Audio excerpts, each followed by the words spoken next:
BNP যাতে ক্ষমতায় না আসতে পারে তার জন্য গভীর ষড়যন্ত্র চলছে, এমনটাই মন্তব্য করেছেন জেলা বিএনপির সভাপতি ওয়াদুদ ভূঁইয়া।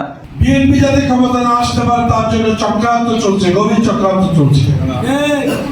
খাগড়াছড়ি থেকে ফারহানা আক্তারের পাঠানো তথ্যচিত্রে বিস্তারিত জানাচ্ছি মাসুম বিল্লাহ।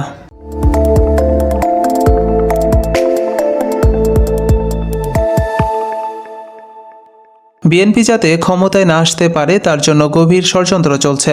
অন্তর্বর্তী সরকারকে দ্রুত সময়ের মধ্যে নির্বাচন দিয়ে জাতির কাছে স্যালুট দিয়ে যার যার ঘরে চলে যাবেন। আপনারা দ্রুততম সময়ের মধ্যে নির্বাচনটা দিয়ে সসম্মানে জাতির কাছে স্যালুট দিয়ে যার যার ঘরে চলে যাবেন। সোমবার দুপুরে খাগড়াছড়ি জেলা যুবদলের সাংগঠনিক সভায় সাবেক সংসদ সদস্য ও খাগড়াছড়ি জেলা বিএনপির সভাপতি ওয়াদুদ ভূঁইয়া এইসব কথা বলেন। বিএনপি যাতে ক্ষমতা না আসতে পারে তার জন্য চক্রান্ত চলছে, গভীর চক্রান্ত চলছে। দেশের সর্বস্তরে আওয়ামী পেতাত্তারা বসে আছে, কারণ 15 বছরের নিয়োগ যারা পেয়েছে তারা সবাই আওয়ামী লীগের।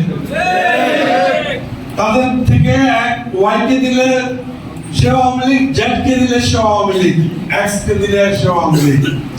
কাকে আপনি নিয়োগ দিবেন, কাকে আপনি বসাবেন? আজকে প্রশাসনে বসানোর মতো লোক নেই। আজকে একটি দেশি বিদেশি চক্রান্তকারীরা বিএনপির ভয়ে আতঙ্কিত হয়ে বিএনপি যাতে ক্ষমতা না আসে সেজন্য চক্রান্ত করছে। তো আমি তত্ত্বাবধায়ক সরকারকে, অন্তর্বর্তীকালীন সরকারকে আমরা আহ্বান করব, এই স্লোগান আমাদের সামনে পৌঁছে দিতে হবে যে আপনারা এসছেন একটি খুনি স্বৈরাচার সরকার, মানুষ খুন করে পালিয়ে গিয়েছে, তারা অন্তর্বর্তীকালীন সময়টা আপনি রাষ্ট্রীয় ব্যবস্থা, প্রশাসনিক ব্যবস্থা ঠিক করে নির্বাচনটাকে সুষ্ঠুভাবে সম্পন্ন করার জন্য আপনাকে আনা হয়েছে। আমরা 15 বছর এই তত্ত্বাবধায়ক অন্তর্বর্তীকালীন সরকারের জন্য আন্দোলন করেছি।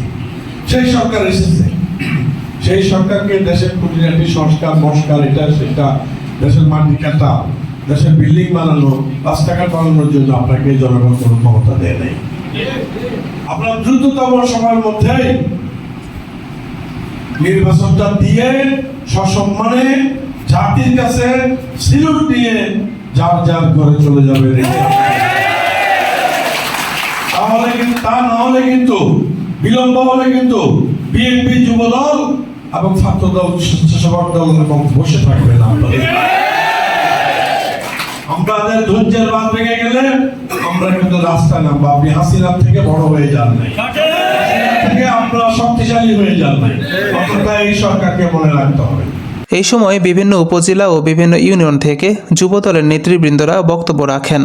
উক্ত সাংগঠনিক সভায় আরও উপস্থিত ছিলেন জেলা বিএনপির সিনিয়র সহসভাপতি প্রবীণ চন্দ্র চাকমা, জেলা বিএনপির সাধারণ সম্পাদক এম.এন. আফসার, জেলা বিএনপির প্রধান উপদেষ্টা জাকিয়া জেনাত বিথি, যুগ্ম সম্পাদক অ্যাডভোকেট মালেক মিন্টু, মোশাররফ হোসেন, অনিমেষ চাকমা রিঙ্কু, সাংগঠনিক সম্পাদক আব্দুর রব রাজা, জেলা যুবদলের সভাপতি মাহবুব আলম সবুজ সহ এবং বিভিন্ন উপজেলা ও পৌর ইউনিয়নের যুবদলের নেতৃবৃন্দরা উপস্থিত ছিলেন।